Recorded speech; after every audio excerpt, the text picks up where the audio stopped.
ദിനേശേട്ടാ നമസ്കാരം. നമസ്കാരട്ടാ. ഇതെന്താ പശു? നല്ല നല്ല അടാറാണ് പശു, വലിയ പശുവാണ് അല്ലേ? ഫാമിലേക്ക് വേണ്ടിട്ട് പശുവാണ്. ഫാം കൊടുക്കുന്ന രീതിയിലുള്ള പോയി നല്ല വലിയ പോയി നമ്മൾ മേടിച്ചതാണ്. ഇത് നിങ്ങൾ മേടിച്ച പശുവാണോ? ഞാൻ മേടിച്ച പശുവാണ്. ഓ, നിങ്ങളുടെ കസ്റ്റമർക്ക് വേണ്ടിട്ടാ? കസ്റ്റമർക്ക് വേണ്ടി ഫോൺ കൂടി മേടിച്ചതാണ്. ഫോണിലൂടെ ഓൺലൈൻ വഴി കൊടുത്താണ് കൊടുക്കാൻ വേണ്ടിട്ട് അല്ലേ? ഓക്കെ, നമുക്ക് എത്ര റുപ്യക്ക് എടുത്തത്? ചേട്ടാ ഇത് വില പറയാൻ പറ്റില്ല. എന്ത് സംഭവം എന്ന് പറഞ്ഞാൽ അവർക്കും ഇവർക്കും ഉള്ള കുറച്ച് വില നിലവാരത്തിന് പറയാൻ പറ്റില്ല. എല്ലാ കസ്റ്റമറും അതുപോലെ തന്നെ ചോദിക്കും. ഓക്കെ വില ഒരുപാട് താഴ്ത്തി മേടിച്ചു കൊടുത്തിട്ടുണ്ട് അല്ലേ? താഴ്ത്തി മേടിച്ചു കൊടുത്തിട്ടുണ്ട്. വന്നാലും താഴ്ത്തി മേടിച്ചു കൊടുക്കും. അപ്പൊ പിന്നെ ആ വിലക്ക് ചോദിക്കണ്ടെന്ന് ഒരു കസ്റ്റമർക്കുള്ള പൈസ മറ്റേ കസ്റ്റമർക്ക് അറിയാൻ പാടില്ല.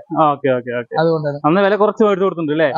ഓക്കെ, അപ്പൊ നമുക്ക് ശരിക്കും പറയുന്നത് എത്ര ലിറ്റർ പാല് കിട്ടും? ഇതൊക്കെ ഒരു 25 ലിറ്റർ മേലോട്ട് ലിറ്റർ പോയി. അത്രയും വലിയ പശുവാണോ അല്ലേ? നല്ല വലിയ അടാറ് പോയി. ഓക്കെ ഇതൊക്കെ ശരിക്കും ഫാമുകളിലേക്ക് പറ്റിയിട്ടുള്ള പശുക്കൾ അല്ലേ? ഫാമിലേക്ക് പറ്റിയ പയ്യാനത്. ശരി.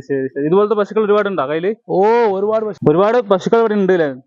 അതെ, നിങ്ങളുടെ അറിവിൽ ഒരുപാട് പശുക്കൾ ഉണ്ട് അല്ലേ? ഉണ്ട്. ശരി. നിങ്ങൾ കോണ്ടാക്ട് ചെയ്താൽ മതി അല്ലേ? അതെ. ഡെലിവറി ഒക്കെ ചെയ്ത് കൊടുക്കണ്ട? ഡെലിവറി ഒക്കെ വണ്ടി സൗകര്യമൊക്കെ ചെയ്ത് പേപ്പറിന്റെ കാര്യമൊക്കെ റെഡിയാക്കി നിങ്ങൾ സ്പോട്ടിൽ എത്തിച്ചു തരും. ശരി. സ്കീമിന്റെ കാര്യമൊക്കെ ചെയ്യുന്നുണ്ട്. ഇത് ഫാമുക്ക് പറ്റിയ സ്കീമുക്കാണ് പോകുന്നത്. പശു കൂടുതൽ സ്കീമിനാണ് പോകുന്നത്. പാണായംകുളം പോകുന്നുണ്ട്. കേരളത്തിൽ നിന്ന് ഒരുപാട് പേര് വിളിക്കുന്നുണ്ട്.